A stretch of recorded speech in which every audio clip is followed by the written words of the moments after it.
almost 45 to 48 countries I visit.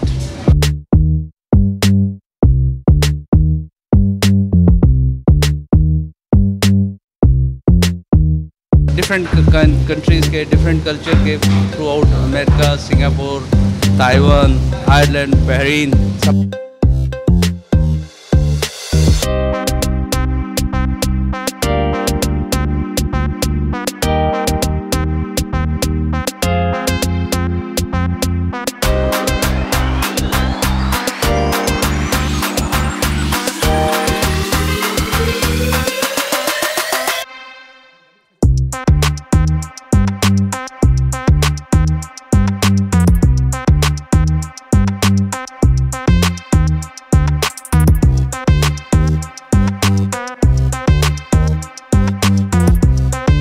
with the training in DC, then I left to Austria और वहाँ से फिर Singapore और professional kitchen में आई.